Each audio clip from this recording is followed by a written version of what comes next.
일의 시작은 기도입니다. 그러니까 기도합시다. 네.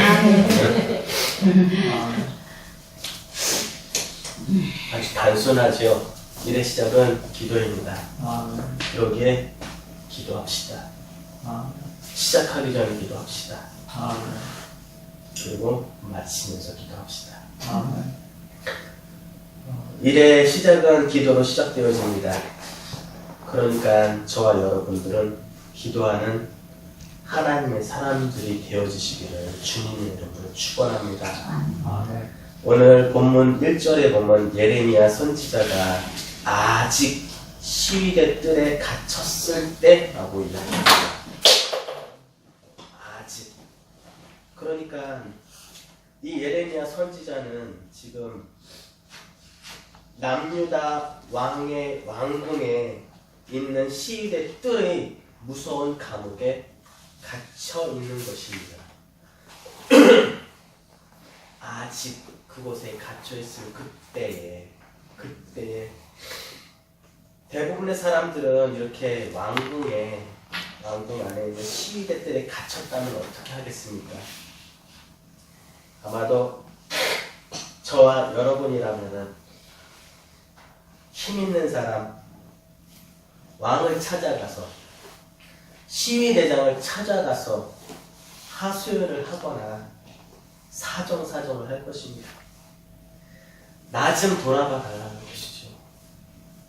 세상 사람들 같으면 시위대장을 찾아가고 남유다 왕을 찾아가는데 오늘 본문의 하나님은 예레미야에게 다른 말씀을 하십니다. 1절을 보겠습니다. 예레미야가 아직 시위대 뜰에 갇혀 있을 때에 여호와의 말씀이 그에게 두 번째로 임하니라. 이르시되 세상 사람들은 어려운 일, 힘든 일, 답답한 일을 만나면 힘 있는 사람을 찾아가고 빽 있는 사람을 찾아가고 권세 있는 사람을 찾아가서 해결하라고 합니다. 그런데 하나님의 사람들은 어떻게 해결해야 되는가? 3절 함께 보겠습니다. 너는 부르짖으라. 내가 내게 응답하겠고 너는 알지 못하는 크고 은밀한 일을 내게 보이리라. 아멘. 아멘. 우리 하나님이 일러주십니다. 어려운 일, 힘든 일, 답답한 일 만나거든, 속상한 일 만나거든 어떻게 해요? 하나님 앞에 부르짖으라는 것입니다. 사랑하는 성도님들에게 소원합니다. 사람에게만 입으려는 인생이 아니라 만왕의 왕, 만주의 주 되시는 하나님께 입을 여시는 인생들이 되어지시기를 주님의 이름으로 축원합니다. 그리고 이 왕이 입을 여실 바에야 크게 여시는 주의 종들 되시기를 주님의 이름으로 축원합니다. 오늘 하나님께서 3절 말씀에 이렇게 시작합니다. 너는 여기 하나님이 말씀하시는 너는 누군가 하면은 예레미야 선지자인데 지금 어떻습니까? 손과 발이 착고에 묶여 감옥에 던져져 있습니다. 너는 꼼짝달싹 못하는 너는 문제를 만났지만 풀 힘이 없는 너는 죄에 묶이고 물질에 묶이고 문제에 묶이고 사람에게 묶여있는 너는 그 다음에 하나님께서 가장 먼저 그런 너가 해야 될 것이 무엇이라고 말씀하십니까? 너는 내게 부르짖으라. 첫 번째로 하나님을 보라는 것입니다. 내게 부르짖으라. 문제 많은 인생, 문제뿐인 인생, 문제투성인 인생, 그런 내게 하나님이 오시더니 제일 먼저 하나님을 바라보라는 것입니다. 너에게 가장 중요한 것은 시위대장이 아니고 남유다 왕이 아니라 만왕의 왕, 만주의 주 되시는 하나님을 하나님이라고 일러주시는 것입니다. 그 하나님이 누구인가? 오늘 본문에 하나님이 일러주시는데 하나님이 어떤 하나님인가? 2절입니다. 이를 행하시는 여호와. 예레미야는 두 손 두 발 꽁꽁 묶여있지만 우리 하나님은 묶여있는 하나님이 아니라 일하시는 하나님이라고 일러주십니다. 일을 행하시는 여호와.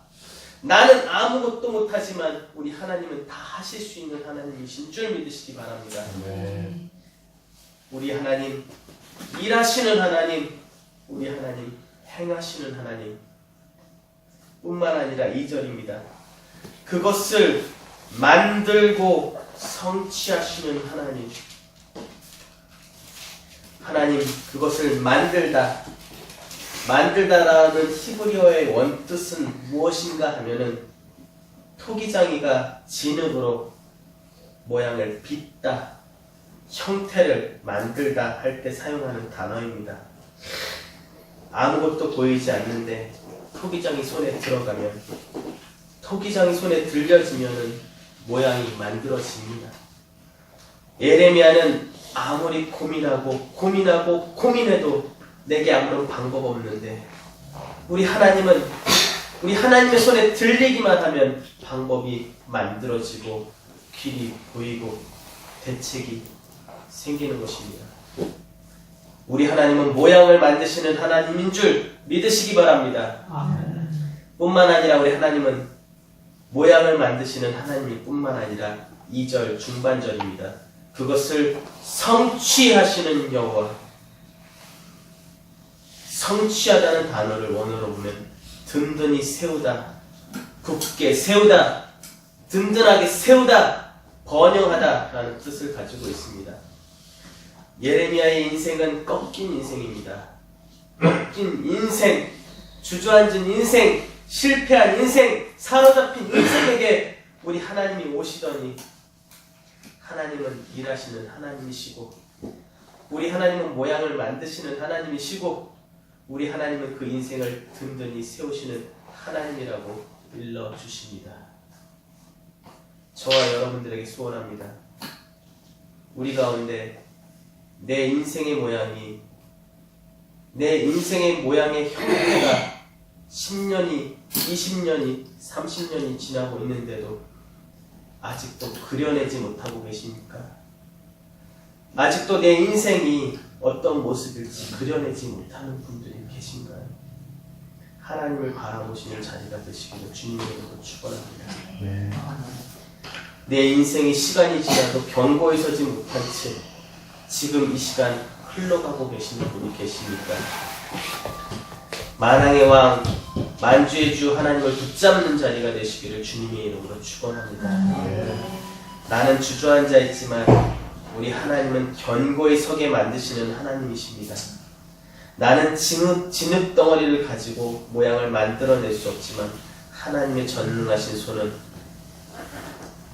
그 하나님의 손에 붙잡히면 모양이 만들어지는 것입니다. 그 하나님을 바라보고 그 하나님 앞에 믿음으로 엎드리시는 자리가 되시기를 주님의 이름으로 축원합니다. 너는 저와 여러분은 하나님께서 너는 저와 여러분에게 일러주신 첫마디 하나님을 보라. 너는 하나님을 보라는 것입니다. 두 번째로 오늘 묶여있는 인생, 족쇄에 채여있는 인생, 아니 뭘 해야 할지도 할 길도 방법도 대책도 없는 그런 인생에게 두 번째 하나님이 찾아오셔서 하시는 말씀이 있습니다. 바로 지금 바로 여기 라고 말씀해 주십니다. 오늘 본문 3절입니다. 너는 내게 그 다음 단어입니다. 부르짖으라. 이 부르짖으라라고 하는 단어는 히브리 원어로 보면은 명령형입니다. 그게 무슨 뜻인가 하면은 바로 지금 부르짖으라는 것입니다. 다음에 부르짖을 것이 아니라 지금 부르짖어야 된다. 지금 부르짖어야 된다. 왜요? 지금 부르짖으면 3절 중반절입니다. 하나님 내게 주실 응답이 있다는 것입니다. 지금 내가 부르짖으면 하나님께서 내게 주실 크고 은밀한 일들이 보이게 되고 들리게 되고 깨달아진다는 것입니다. 지금 부르짖어야 합니다. 부르짖으라. 이것은 조건적인 것이 아닙니다. 네가 부르짖으라. 그리하면 내가 응답하겠고 이렇게 하면은 해주겠다라고 하는 조건적인 이야기가 아닙니다. 네가 부르짖으면 그때 내가 이렇게 해주고 그때 이렇게 응답할 것이고 그때 알지 못한 크고 은밀한 일을 내게 보이겠다는 것은 조건적인 이야기가 아닌 것입니다. 명령입니다. 내게 부르짖으라. 명령하시는 것입니다.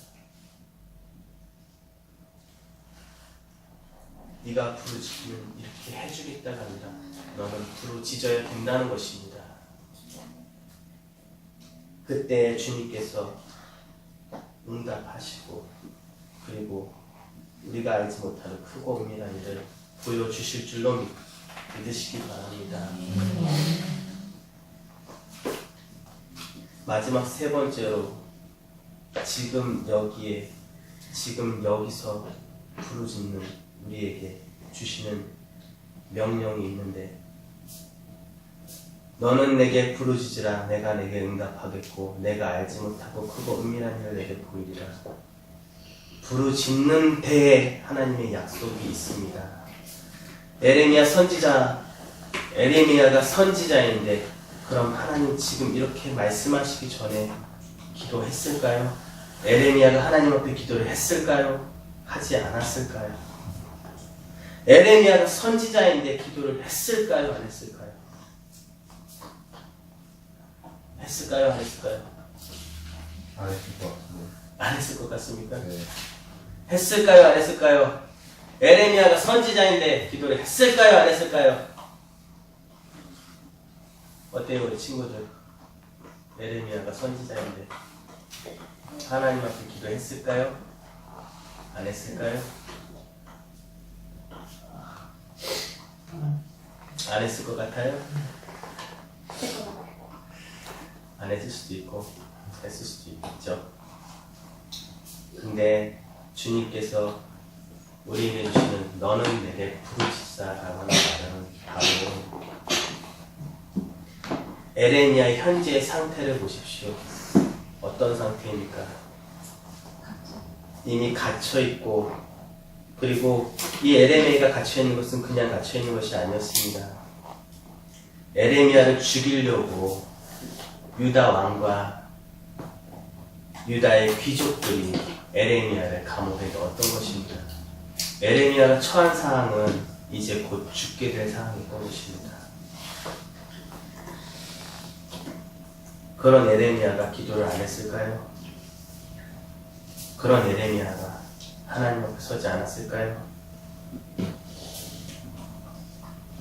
하지만 이 에레미야는 어떤 마음이었을까요? 수렁에 빠져있는 그 커다란 문제를 만난 센 문제를 만난 어찌할 수 없는 본인의 힘으로 어찌할 수 없는 그에게 찾아오신 주님께서 부르짖으라! 라고 명령하신 것입니다.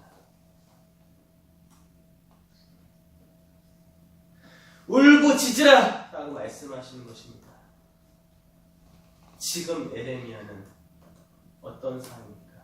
곧 죽게 될 상황입니다. 그의 마음이 다치고 그의 입술이 다치고 그의 마음이 상하여서 어찌할 수 없는 그에게 부르짖으라 주님은 명령하십니다.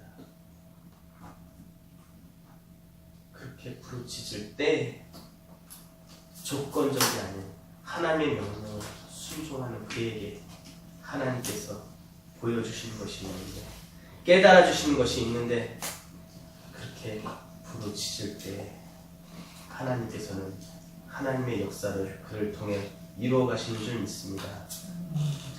작은 문제를 만나면 작게 기도를 하게 됩니다. 큰 문제를 만나게 되면 크게 부르짖어야 되는 것입니다. 감당할 수 없는 문제를 만나면 감당할 수 없는 그 문제를 가지고 하나님 앞에 매어 달려있는 것입니다. 내 힘으로 할 수 없기에 주님을 의지하지 않으면 할 수 없는 일이기에 하나님 앞에 부르짖어야 되는 것입니다.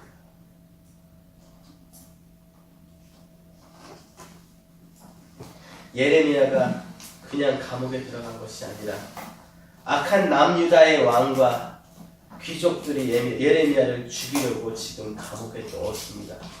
예레미야가 얼마나 힘들고 속상한 일을 만났다고 마음이 닫혀있고 입이 닫혀있으면 어떻게 하겠습니까?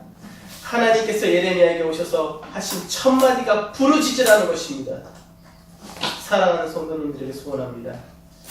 내가 이제까지 해왔던 기도가 있지만 하나님을 향하여 부르짖음이 있지만 온전히 하나님 앞에 울부짖는 온전히 하나님께 매어 달리는 그러한 부르짖음이 시작되어지시기를 주님의 이름으로 축원합니다. 하나님을 향하여 울부짖는 기도가 시작되어지기를 주님의 이름으로 축원합니다. 울부짖다 보면 부르짖다 보면 하나님 앞에 눈물이 터지고 하나님 앞에서 몸부림이 시작됩니다.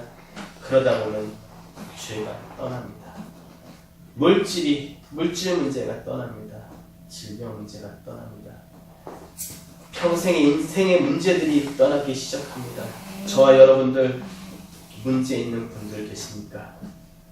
하나님 앞에 염치 없는 기도, 부르짖는 기도, 울부짖는 기도, 몸부림치는 기도, 통곡하는 기도가 시작되어지시기를 주님의 이름으로 축원합니다.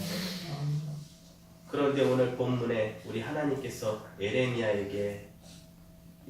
개인의 문제만 가지고 부르짖으라, 기도하라 하시는 것이 아니라 오늘 본문에 하나님께서 예레미야에게 또 다른 기도의 제목을 주시고 계십니다. 오늘 본문을 잠깐 보겠습니다. 4절입니다. 이스라엘의 하나님 여호와께서 말씀하시니라 무리가 이 성읍의 5절입니다. 싸우려 하였으나 내가 나의 노여움과 분함으로 그들을 죽이고 그들의 시체로 이 성을 채우게 하였나니 이는 그들의 모든 악행으로 말미암아 나의 얼굴을 가리어 이 성을 돌아보지 아니하였습니다. 6절입니다. 그러나 보라 내가 이 성읍을 치료하며 9절입니다. 이 성읍이 세계 열방 앞에 마지막 끝에 부분입니다. 9절 하반부입니다. 이 성읍에 베푼 모든 복과 하나님께서 예레미야야 크게 입을 열고 부르짖어라 하나님께서 주셨던 또 다른 기도 제목은 바로 이 성읍, 이 백성들을 위하여 부르짖으라는 것이었습니다. 지금 우리가 보지 않았지만 한 장 앞서 32장에 보시면은 예루살렘 성, 남유다 성, 예루살렘 성이 이미 멸망하고 남유다의 성 하나가 달랑 남은 상태입니다. 예루살렘 성 하나가 남아있어서 바벨론 군대가 2중으로 3중으로 4중으로 에워싸고 있습니다. 이 성이 무너지면은 모두 다 죽는 것입니다. 그 죽을 위기에 있는데 백성들을 바라보며 예레미야에게 하나님께서 명령하시는 것입니다. 예레미야야 이 백성들을 위해 좀 부르짖으라는 것입니다. 사랑하는 성도님들에게 소원합니다. 나만을 위한 것이 아닌 우리가 살고 있는 이 인천, 청라 이 나라를 위해서 기도해 주시기 바랍니다. 우리 오늘 조명순 집사님께서 기도하신 것처럼 남북 7천 몇백만이요? 7,500만을 위해 기도하시는 기도의 모습처럼 나의 문제, 나의 것에만 묶여있지 말고 이 백성들을 위해 울라, 이 백성들을 위해 기도하라, 울부짖으라. 하나님께서 예레미야에게 부탁하시는 것입니다. 늘 하나님 옆에 우는 이유가 나만을 위해 우는 것이라면 영적인 애기가 아니겠습니까? 오늘 예레미야는 하나님의 선지자인데 내가 갇힌 것만 가지고도 하나님 앞에서 울면 어떡하겠습니까? 지금 예루살렘 성이 무너지고 있습니다. 지금 예루살렘 성이 하나님의 백성들이 멸망의 길로 가고 있습니다. 하나님께서 그런 예레미야에게 오셔서 말씀하시는 것이 예레미야야 멸망의 길을 달려가고 있는 백성들을 위해 부르짖으라는 것입니다. 인천을 위해 부르짖고 청라를 위해 부르짖고 대한민국을 위해 부르짖고 그리고 우리의 자녀들을 위해 부르짖으시는 여러분들이 되어주시기를 간절히 소원합니다.